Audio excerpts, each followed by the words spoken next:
Right. ఇక KCR SIT విచారణను నిరసిస్తూ రాష్ట్ర వ్యాప్తంగా బీఆర్ఎస్ శ్రేణులు నిరసన కార్యక్రమాలు, ర్యాలీలు చేపడుతున్నారు. చాలామంది వేల సంఖ్యలో తెలంగాణ భవన్కు కూడా బీఆర్ఎస్ శ్రేణులు చేరుకున్నటువంటి పరిస్థితి. సో తాజాగా అక్కడ ప్రస్తుతం ఎలా ఉంది పరిస్థితి? తాజా సమాచారం అందించడానికి మా ప్రతినిధి సైదులు లైవ్లో సిద్ధంగా ఉన్నారు. Saidulu, over to you. మనం తెలంగాణ భవన్లోనే ఉన్నాం. ఉదయం నుంచి బీఆర్ఎస్ పార్టీకి చెందినటువంటి కార్యకర్తలందరూ ఇక్కడికి పెద్ద ఎత్తున చేరుకున్నారు. నిరసన కార్యక్రమాలు చేపడుతున్నారు. వారందరూ కూడా వినూత్నంగా గంటకి ఒక నిరసన కార్యక్రమం చేపడుతున్నారు తెలంగాణ భవన్ ముందు. సో కొద్దిసేపటి క్రితమే నల్ల బెలూన్లు గాల్లోకి ఎగురవేశారు. మరి కాసేపట్లో మాజీ ముఖ్యమంత్రి కేసీఆర్ సిట్ విచారణని నిరసిస్తూ అది కేసే అసలు లేనప్పుడు supreme court already clear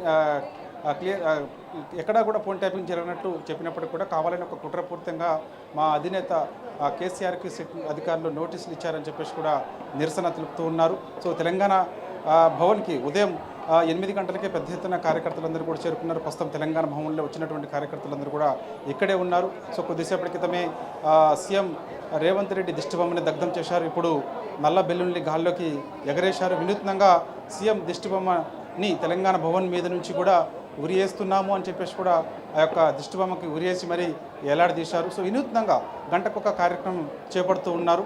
so SIT విచారణ ముగిసేంత వరకు కూడా తెలంగాణ భవన్లోనే మేము ఉంటాము, సో నిరసన తెలుపుతూనే ఉంటామని చెప్పేసి కూడా అంటున్నారు. నల్ల జెండాలతోటి పెద్ద ఎత్తున గ్రేటర్ హైదరాబాద్ పరిధిలో ఉన్నటువంటి బీఆర్ఎస్ పార్టీ శ్రేణులందరూ కూడా ఇక్కడికి చేరుకున్నారు. రాష్ట్ర ప్రభుత్వానికి వ్యతిరేకంగా నినాదాలు చేస్తున్నారు. ముఖ్యమంత్రికి వ్యతిరేకంగా నినాదాలు చేస్తున్నారు. సీఎం డౌన్ అంటూ నినాదాలు చేస్తున్నారు.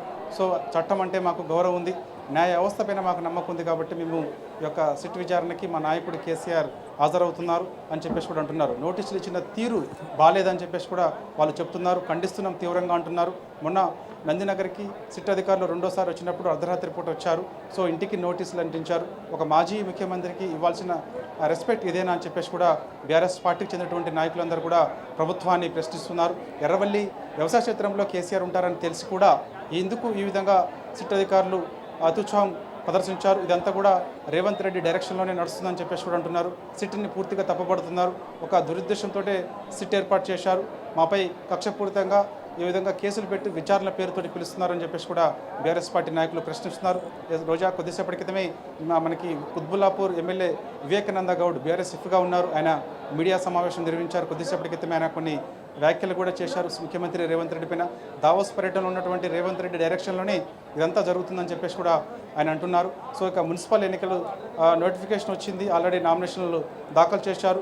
సో ఇక బీఆర్ఎస్ పార్టీకి చెందినటువంటి నాయకులు ఎవరు కూడా మున్సిపల్ ఎన్నికల్లో పాల్గొనకుండా ఉండేందుకు ఈ విధంగా కేసుల పేరుతోటి విచారణకు పిలిపిస్తూ మమ్మల్ని ఇబ్బందులకు పెట్టే ప్రయత్నం రాష్ట్ర ప్రభుత్వం చేస్తుందని కూడా ఆయన అన్నారు. ప్రజలు అన్నీ గమనిస్తూనే ఉన్నారని చెప్పేసి కూడా వివేకానంద గౌడ్ అంటున్నారు. కాబట్టి ఖచ్చితంగా మేము ఎదుర్కొంటాం ప్రతి కేసును కూడా అని చెప్పేసి కూడా అంటున్నారు. కాబట్టి కాంగ్రెస్ పార్టీ యొక్క 2 ఏళ్ల పాలనకు సంబంధించి పాలన గాలికి వదిలేసి ఓన్లీ ప్రతిపక్ష నాయకులపైన కేసులు పెట్టేందుకు సిద్ధమయ్యారు. ఆ విచారణ పేరుతోటి ఒకనాడు కాళేశ్వరం ప్రాజెక్టులో పెద్ద ఎత్తున అవినీతి జరిగిందని చెప్పేసి కమిషన్ ఏర్పాటు చేసి కేసులు విచారణ పేరుతోటి మా నాయకుల్ని విచారణకు పిలిచారు. తర్వాత ఫార్ములా ఈరేస్ కేసుతో నాడు కేటీఆర్ విచారణకు పిలిచారు. ఇప్పుడు ఫోన్ ట్యాపింగ్ కేసు అని చెప్పేసి మొదటిసారి హరీష్ రావుని విచారణకు పిలిచారు, ఆ తర్వాత కేటీఆర్ని పిలిచారు, ఆ తర్వాత సంతోష్ కుమార్ని పిలిచారు. ఇప్పుడు కేసీఆర్ని విచారణ చేస్తున్నారు మరి కాసేపట్లో అని చెప్పేసి కూడా అంటున్నారు. ఇవన్నీ కూడా మేము తీవ్రంగా ఖండిస్తున్నామని చెప్పేసి కూడా వారు చెప్తున్నారు. కాబట్టి ఈ యొక్క సిట్ అధికారులు ప్రవర్తిస్తున్న తీరు సరిగా లేదని చెప్పేసి కూడా బీఆర్ఎస్ పార్టీ నాయకులు అంటున్నారు. హైదరాబాద్ పోలీస్ కమిషనర్గా ఉన్నటువంటి సజ్జన్ రార్ని మేము ప్రశ్నిస్తున్నామని చెప్పేసి కూడా సవాల్ చేస్తున్నారు. ఎందుకంటే మాజీ మంత్రి హరీష్ రావుకు సిట్ నోటీసులు ఇచ్చినప్పుడు ఆయన ఎన్నికల అఫిడవిట్లో పొందుపరిచినటువంటి అడ్రస్ సిద్దిపేట అయినప్పుడు హైదరాబాద్లో మరి ఎలా ఇచ్చారు హరీష్ రావుకి నోటీసులు అని చెప్పేసి బీఆర్ఎస్ పార్టీ నాయకులు ప్రశ్నిస్తున్నారు. కాబట్టి ఎర్రవల్లి వ్యవసాయ క్షేత్రంలో కేసీఆర్ ఉంటారని తెలిసి కూడా ముఖ్యమంత్రులు ప్రభుత్వ కార్యక్రమాలను ఆహ్వానించేందుకు 2-3 సార్లు ఎర్రవల్లి వ్యవసాయ క్షేత్రానికి వెళ్ళిన సంగతి మీరు మర్చిపోయారా? రూట్ తెలియకపోతే, దోవ తెలియకపోతే మేము చూపిస్తామని చెప్పేసి కూడా సిట్ అధికారులు పోలీసులు సిట్ అధికారులని బీఆర్ఎస్ పార్టీ నాయకులు ప్రశ్నిస్తున్నారు. కాబట్టి ఖచ్చితంగా ఈ యొక్క సిట్ విచారణ మేము తీవ్రంగా వ్యతిరేకిస్తూ రాష్ట్ర వ్యాప్తంగా పెద్ద ఎత్తున శాంతియుతంగా నిరసనలు మేము తెలియజేస్తున్నామని చెప్పేసి కూడా అంటున్నారు బీఆర్ఎస్ పార్టీ నాయకులు. అదేవిధంగా ముఖ్యమంత్రి రేవంత్ రెడ్డి దిష్టిబొమ్మలు ప్రతి మండల కేంద్రంలో కూడా దగ్ధం చేస్తున్నామని చెప్పేసి కూడా అంటున్నారు. ఈ నిరసన రాష్ట్ర ప్రభుత్వానికి తెలియజేసేలా కూడా పెద్ద ఎత్తున ఇంకా కంటిన్యూ సాయంత్రం వరకు కూడా నిరసన కార్యక్రమాలు చేపడుతూనే ఉంటున్నామని చెప్పేసి అంటున్నారు. కాబట్టి న్యాయ వ్యవస్థ పైన మాకు నమ్మకం ఉంది కాబట్టి అందుకు కేసీఆర్ ఈరోజు ఉదయం ఎర్రవల్లి నుంచి బయలుదేరి హైదరాబాద్ నందినగర్ నివాసాన్ని చేరుకున్నారు. ప్రజలు నిరాజనం, ప్రజలు అక్కడ మొత్తం కూడా పూలు చల్లుతూ ఆయనకి ఘన స్వాగతం పలికారు. కేసీఆర్ అభిమానం ప్రజల్లో పోలేదు. కేసీఆర్ సైదులు అయితే కేసీఆర్ విచారణ విషయంలో బీఆర్ఎస్ నాయకులు కావచ్చు, బీఆర్ఎస్ శ్రేణులు కావచ్చు, వాళ్ళంతా ఒకంత ఆగ్రహంతో ఇంకొంత అసంతృప్తితో ఉన్నారు. ఎందుకంటే ఆయన విచారించేటువంటి నోటీసులు అందజేసినటువంటి తీరు చాలా అవమానకరంగా ఉంది. ఆయన రిక్వెస్ట్ చేశారు, సిట్ అధికారులకు లేఖ రాశారు, నన్ను ఎర్రవల్లి ఫామ్ హౌస్లోనే విచారణకు సహకరించండి, విచారణ చేయండి అని చెప్పి ఆయన రాసినటువంటి విజ్ఞప్తిని తోసిపుచ్చారు సిట్ అధికారులు. మళ్ళీ నోటీసులు ఇచ్చారు.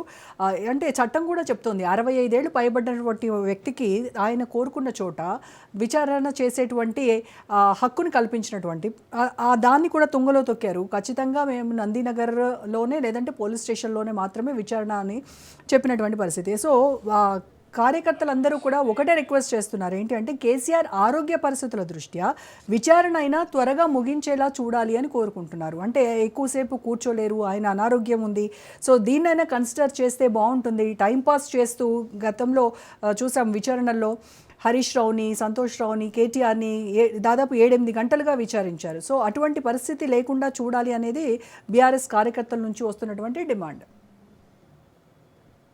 రోజు అవును, అదే డిమాండ్ ప్రస్తుతానికి వినిపిస్తుంది. తెలంగాణ భవన్లో కూడా పెద్ద ఎత్తున బీఆర్ఎస్ పార్టీ చెందిన శ్రేణులందరూ కూడా ఇదే అంశాన్ని డిమాండ్ చేస్తున్నారు.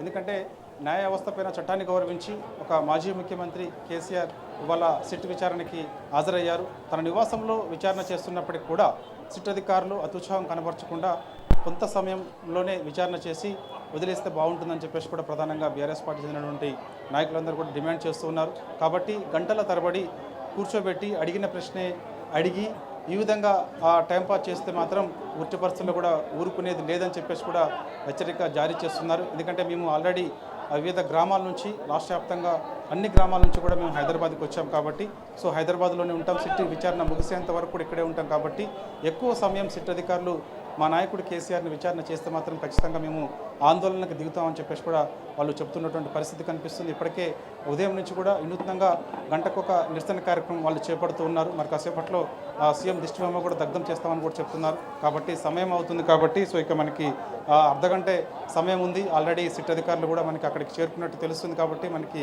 ఎగ్జాక్ట్గా 3 గంటలకి విచారణ కేసీఆర్ సిట్ విచారణ ప్రారంభం అవుతుంది. కాబట్టి సో విచారణ ప్రారంభమైన తర్వాత 1-2 గంటల వ్యవధిలోనే విచారణ ముగిసేలా సిట్ అధికారులు చొరవ తీసుకోవాలి, లేదంటే మాత్రం ఖచ్చితంగా మేము పెద్ద ఎత్తున ఆందోళనకి దిగుతామని చెప్పేసి కూడా హెచ్చరిక రాష్ట్ర ప్రభుత్వానికి చేస్తూ ఉన్నారు. పూజా ఎలక్షన్స్ టైంలో ఈ రకంగా కావాలని ప్రజాక్షేత్రంలోకి బీఆర్ఎస్ను వెళ్లకుండా అడ్డుకునేందుకు చేసినటువంటి కుట్రగా బీఆర్ఎస్ నాయకులు చెప్తున్నారు. అయినప్పటికీ కూడాను ప్రజాక్షేత్రంలో ఖచ్చితంగా కాంగ్రెస్ పార్టీ చేస్తున్నటువంటి ఈ ఆగడాలు ఏవైతే ఉన్నాయో, ప్రతిపక్షం పైన చేస్తున్నటువంటి కుట్రలు ఏవైతే ఉన్నాయో, అనవసరంగా అక్రమంగా కేసులు పెట్టి ఇబ్బందులు పెడుతున్నటువంటి తీరును కావచ్చు, అలాగే 6 గ్యారంటీలు హామీ అమలు విషయంలో ప్రజల దృష్టిని మళ్లించడం కోసం ఈ రకంగా ప్రతిపక్షం పైన కేసుల పేరుతో చేస్తున్నటువంటి కుట్రలు, ఇవన్నీ కూడా ప్రజాక్షేత్రంలో ఖచ్చితంగా ఎండగడతాము. ప్రజలే తీర్పు చెప్తారు. మీరు ఎన్ని ఇబ్బందులు పెట్టినా, ఎన్ని అక్రమ కేసులు పెట్టినా, గతంలో కూడా కాళేశ్వరం కేసు కావచ్చు, గొర్రెల స్కామ్ కావచ్చు, తర్వాత ఫార్ములా కార్ రేసింగ్ కావచ్చు, ఇవన్నీ కూడా విచారణ పేరుతో టైంపాస్ చేశారు తప్ప అందులో మీరు కొండను తవ్వి ఎలకను కూడా పట్టలేనటువంటి పరిస్థితి ఉంది. సో ఈ ఫోన్ ట్యాపింగ్ విషయంలో కూడా ఖచ్చితంగా అదే రిపీట్ అవుతుంది. సో ఇవన్నీ కూడా మాకు అడ్వాంటేజ్ అయ్యేటువంటివే. ఇవన్నీ మేము ప్రజాక్షేత్రంలోకి వెళ్ళి ఖచ్చితంగా చెప్తాము. మున్సిపల్ ఎలక్షన్స్లో విజయం మాదే అని బీఆర్ఎస్ కార్యకర్తలు, నేతలు చాలా ధీమాతో ఉన్నారు.